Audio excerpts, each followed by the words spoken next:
Welcome to our session today. As I was mentioning before, if you just joined in a little bit late, the link on the current screen, and I think Jonathan can also put that into the chat as well, is the link for the current deck. So it has some step-by-steps for the tools that we'll showcase for you today. And using those steps, you can always reference it at any point if you like it. We are also here for you. So as a quick reminder, this workshop is being recorded right now. So if you aren't too comfortable being recorded or anything like that, feel free to keep your cameras off or maybe your microphones off, anything like that. But we'd love to also hear from you from the chat. So maybe what you're hoping to expect from this and how we can best assist you and serve you during these next 30 minutes.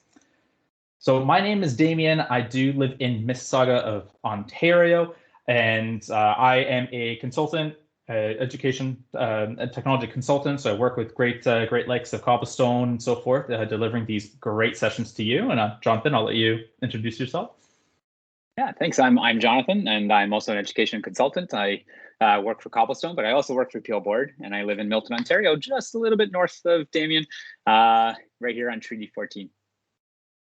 Yeah, and I think before we go further, I would like to take a moment to acknowledge the lands that I am currently privileged to be on and to present from. I am residing in the lands of the Mississauga of the Credit, so on or in Treaty 13A.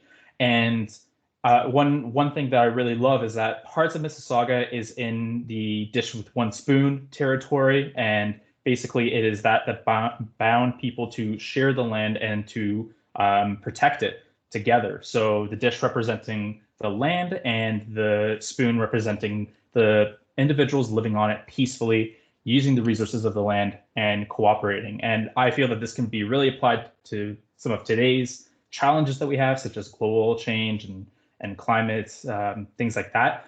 But if you would like to learn more about the lands you're on, I would lovely welcome you to visit native-land.ca and hopefully learn a little bit more about where you are from as well. Okay, big thank you to Cobblestone Collective for piecing this together. We wouldn't be here without them. I'm very fortunate to be presenting, and also a big thank you to Microsoft Education Canada for supporting this session and bringing this awesome content to you. Today's agenda is going to be nice and sweet, short and simple.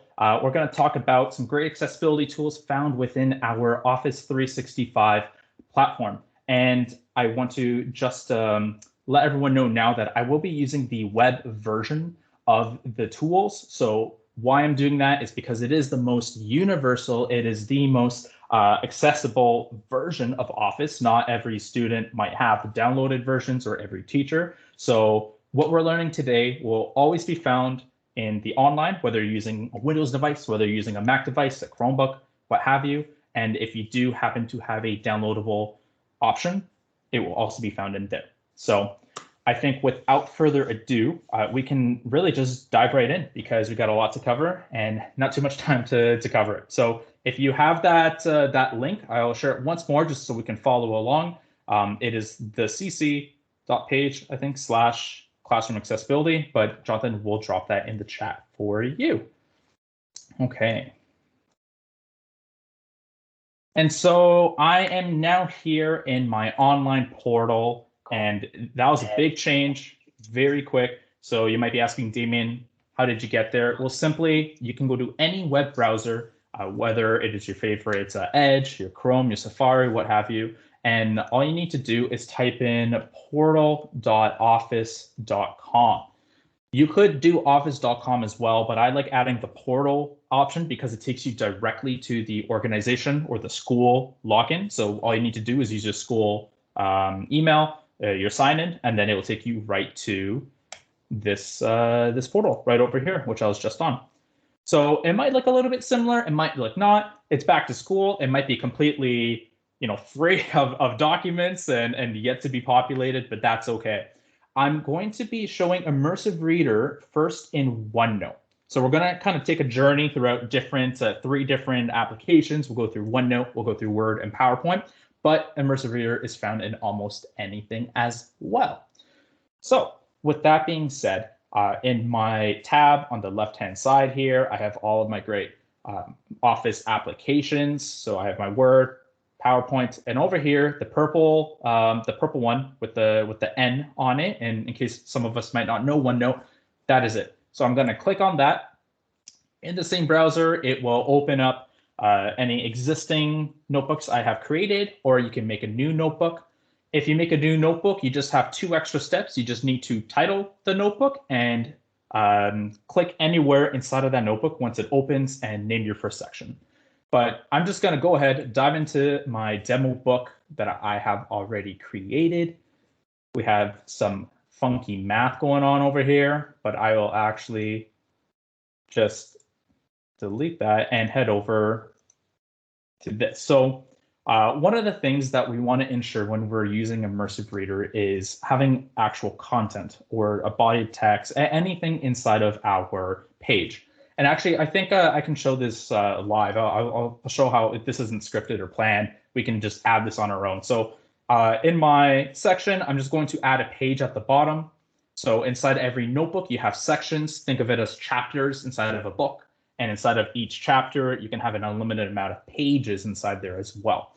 So I like astronomy, as you can see, potentially. We got some meteor showers, the Kuiper Belt. I'm going to add another page in here on the topic of astronomy. I don't know. Let's do dwarf star.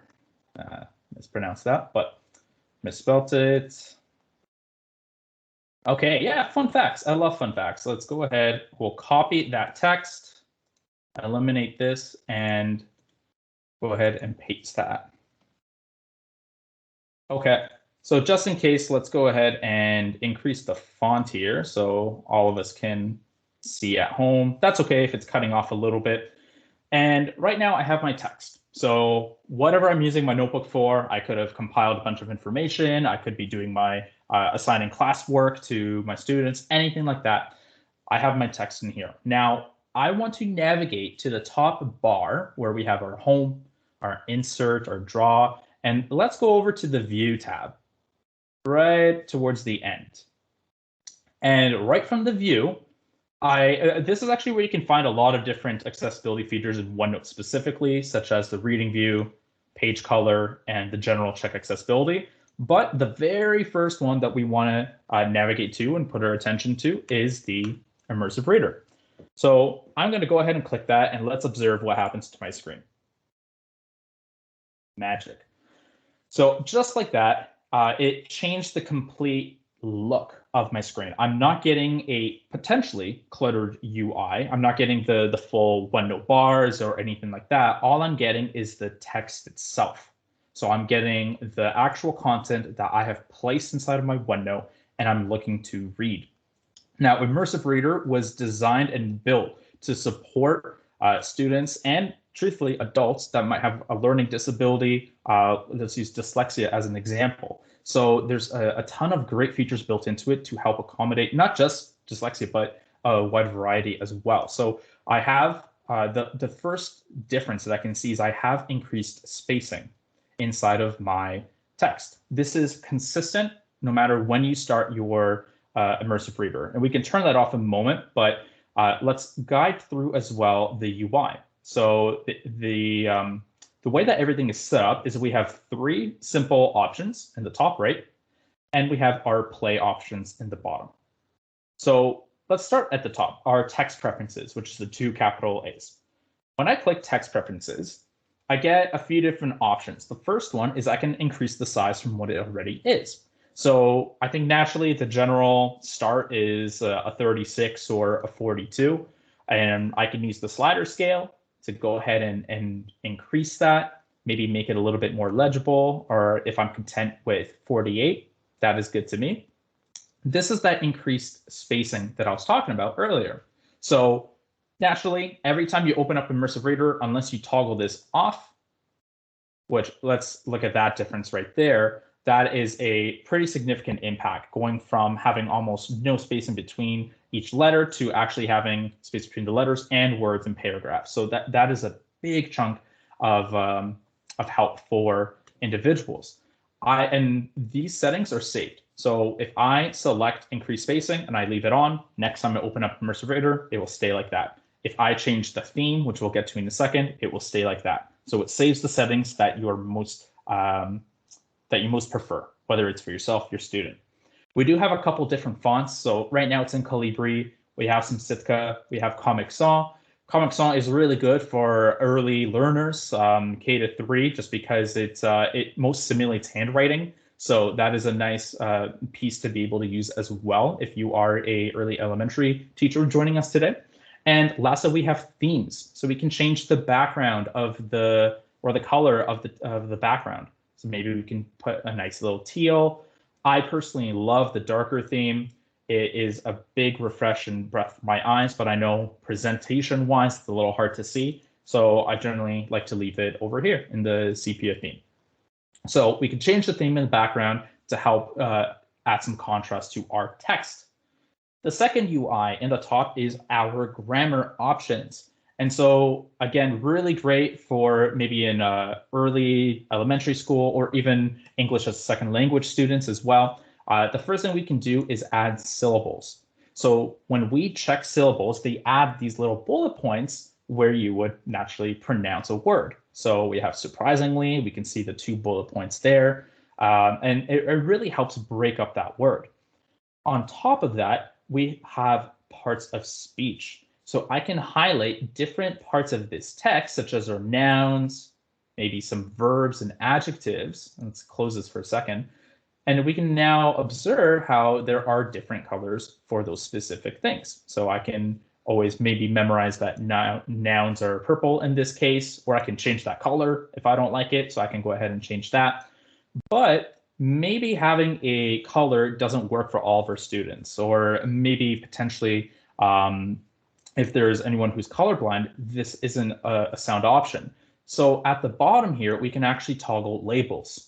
And what that does is that it will open up and allow these different nouns and verbs to be listed above each word and help the student or help you be able to recognize what the word is, which is pretty awesome in my opinion. Lastly, we have our reading preferences. So one of the first things we can do is select a line focus. Now, what this will do is it will highlight one line at a time, because that's what I have it generally selected right here, one line, and it will follow along as the student is prepared to read. So if they are stuck on this one line right now, they can stay on this line as long as they want until they're ready to move on to the next. And it also further limits distractions, because now you don't have the rest of the text that is potentially distracting you from the current line you're trying to read.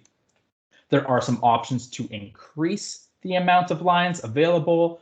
So we have 3 lines, and then depending on the size of your text or some different options, there is a 5-line text option as well. We also have a picture dictionary built right in. So this picture dictionary is amazing for visual learners, because when I click on certain words, I get different versions in a picture format. So right now I clicked on star and I get 2 different kind of images through it. Let's see, galaxy just has 1.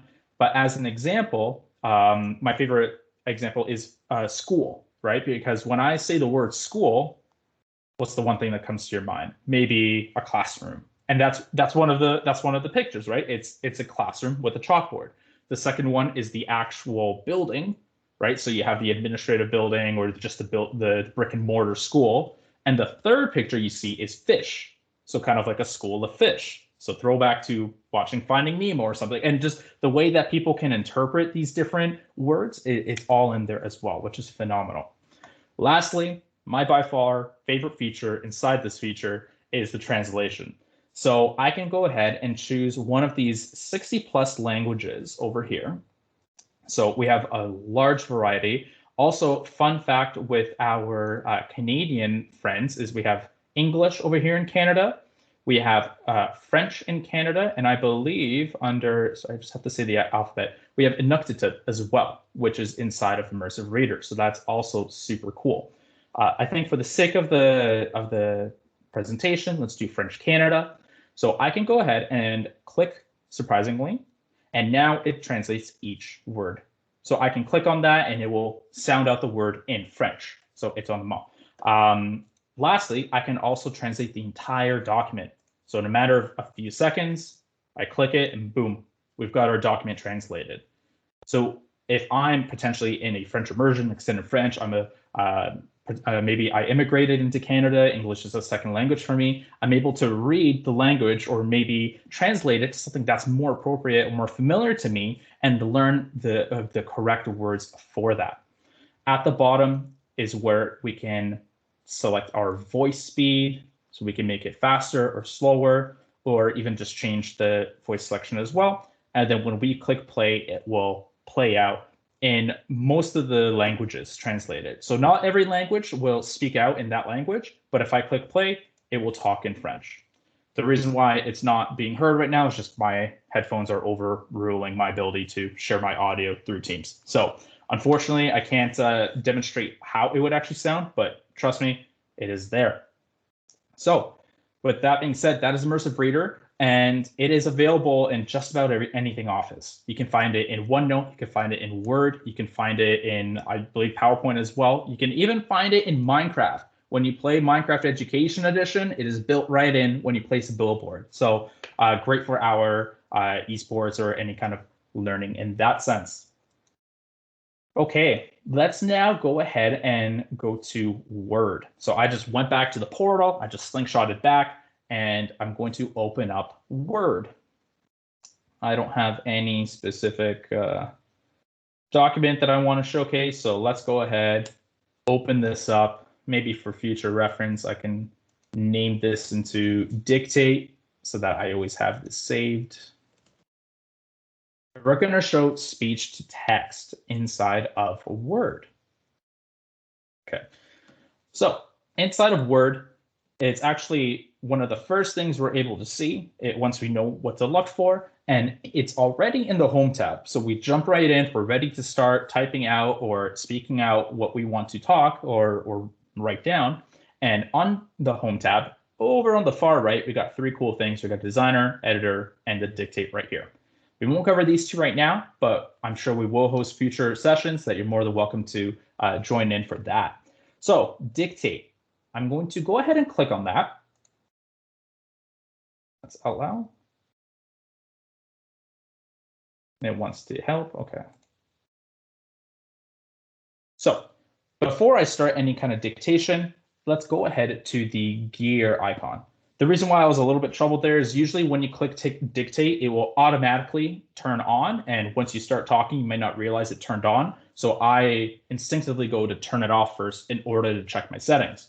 So when I click on settings, I can see the spoken language, not as much as Immersive Reader, but we have a pretty nice selection that we can speak in.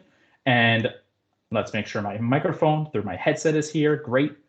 Let's check auto punctuation. I want that turned on, and we'll leave the profanity filter on as well. Okay, let's increase the size a little bit of this text, and let's try this out. Trying out dictate is always a fun experience because you never know if your Wi-Fi is going to keep up with you, period. Now, I'm happy that my auto punctuation worked out, and we can get to writing out our essay, period. And there you go. I have one little mistake here. It picked up my wife when I said Wi-Fi, but that's okay. But otherwise, everything else has been pretty resilient. It was pretty good. And I was even able to use commands such as periods. I can use comma, which will add a comma. So I'm able to do these different voice commands in order to fully have control over my document and be able to write out exactly what I need to do. Another great thing is, again, it works just as great in a different language. So what I will try to do is speak a different language. Both other languages I know are very rough around the edges, but let's go ahead and do Polish. We'll click OK. All right, let's see what happens here. Ja nie umiem, jak mówić po polsku, ale chyba wystarczająco potrzeba. Cool. And there you go. That actually came out perfectly. Usually every other time I present this, there's always a mistake or something. So this actually worked out the opposite. But you have these other languages as well that work just as efficiently inside of Dictate. So a really phenomenal tool. And these are tools that are already found elsewhere. You can use them on your phone. You can use them when taking different kind of notes, but they're built in. They're built into Word. You can use them inside of Outlook, I believe, as well. So these features are found in different pockets of our Office suite. So let's go back to our last feature for today in this really short crunch of 30 minutes. Back to school. We don't want to fill up your minds with too much, just get you excited here. Let's open up this demo deck that I started. Cool. So I started off a marketing and strategies deck. We have a couple different things going on, not too much. Maybe I want to add a text. I'll go in here and we'll do something like, let's make this down. Marketing is a great tool for businesses. Many career opportunities from it. I don't think they'll be long enough, but hopefully it'll work out. So as a student, one of the things I'm most likely at one point expected to do is be able to present in front of my class or make a presentation on a topic I'm either passionate about or I need to be knowledgeable about. And even as teachers or as adults ourselves, there can be a few individuals that's not their forte, right? There might be some anxiety, there might be some mistakes happening when trying to present, right? And not everyone might have a family pet or a family member or a friend that they can practice on prior to their presentation. So PowerPoint has done that for you and will give you live feedback as well. And when I'm ready to rehearse, I want to practice before I'm actually presenting. I want to navigate in the top over here. So we have our home tab or draw or design. Let's go over to slideshow. And at the far right of that, we have Rehearse with Coach. This is a relatively new feature. It's about a year and a half, maybe old, but it's really great because they improved it recently by going down to this drop-down menu, and I can now toggle body language. So I can't do it right now just because my current camera is used to, be on the Teams call and project myself. But if I don't have my camera in action, I can check off body language, and it will help me perfect my body language for my presentation. But let's go ahead and rehearse with Coach. We're going to open it up. A little pop-up comes up at the bottom right. Let's make sure the real-time feedback is here, and let's start rehearsing. Okay, so let's talk about marketing and strategies. Maybe I want to talk a lot on the first slide because there's a lot of information I want to dish out, but I don't really know what I'm talking about. I'm getting a little bit nervous just because it's a lot to talk about. So I'm getting live feedback in the bottom right over here. So the first one I got was to potentially change here and blah, blah. The second was to slow the pace down. I'm just going to talk a little bit monotone, use my voice to my advantage right now. It shouldn't pop anything up, but maybe it will later on. And let's go on to the next slide. So I have a cool little animation. Marketing is a great tool for businesses to run, and I expect many career opportunities to come from it. As I predicted, that sentence wasn't long enough for the feature I wanted to show, but that's okay. I'll describe it in just a second. And maybe one more thing is marketing is great, but sometimes it comes to the wrong way. If you have to ever call after an accident a fireman to come and assist you, then that might be problematic. Okay, so there we go. We have everything we need. Let's go ahead and end this presentation, and boom, we have our report.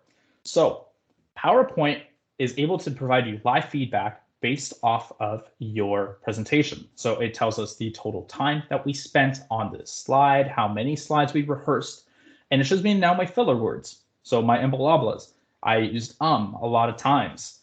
In this specific example, I didn't use a lot of repetitive language, but if I did, maybe I said maybe a lot or a little bit, then it will also provide options and recommendations of a different word you can use. Over here, we have our inclusive language. So I said a fireman, but it's saying we should maybe consider saying firefighter since there could be also women on the force. And up here, we have our general pace over time. It might be a little bit hard to see, but when I sped up, it actually jumped out of this green category. So that's where we can see that my pronunciation is a new option, is a new thing that just came out as well. We have speech refinements. And then lastly, my pitch. I tried to talk a lot more monotone. We can see that drop off down here. And this is that originality. So if a student is just reading off a slide and not actually adding their own voice to it, their own kind of added topics, then this is where it would come up. It would tell you what slide it is about. And if you had toggled the body language, another category would pop up just to the right. Everything would shift over, and it would tell you about, any closed body language that you have, maybe that you were covering your mouth or things like that. So it is a phenomenal, remarkable tool available to everybody. It is actually not an offline PowerPoint, which is why I also wanted to showcase with web version, because everyone has access to it. So with all of that being said, that is a lot of content. We really sped run through that. I hope that everyone's doing okay over there and Jonathan is not too overwhelmed happening over there. But what we will be able to do is talk about one more thing, which is the code that you're able to use. So after being in today's session, you are able to redeem this code for us. And this code today, we can also probably put it in the chat as well. It's for our Microsoft Educator Center. So what you're able to do is collect badges, certifications, maybe help out with your ALP courses or assignment, and then put that into your portfolio, your transcript. So if you've never made an account before, all you need to do is go to education.microsoft.com. I recommend using a personal account so you can take your accomplishments with you. Elsewhere, you can go ahead and take that if you ever do move on, but this is today's code. And I also recommend, if you wanted to expand your knowledge a little bit more, we have a couple different courses, such as our Differentiation in the Classroom, Level Up with Office 365. And with those two, if you have the link to the slide deck, the link's already in there, so you can use that on your own. And join Microsoft for our more summer ed, right? We're in a pivotal time right now, getting ready back to school. So join us as we're getting ready for our summer ed courses at that link as well. So we can go ahead and add all that. But other than that, if you do have any feedback on how Jonathan and myself did today, please let us know at this link. We would love to hear from you and be able to change, adopt, really be able to suit your needs better. So let us know how we did today. And if you do have any technical questions or something's not working out or anything like that from what you've seen today, you can also email help@cobblestonecollective.ca. We are here from you.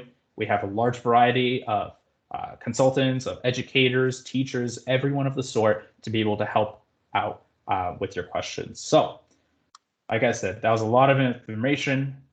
We have a couple minutes left. Maybe we have room for a question or two, but yeah, how are we doing, Jonathan?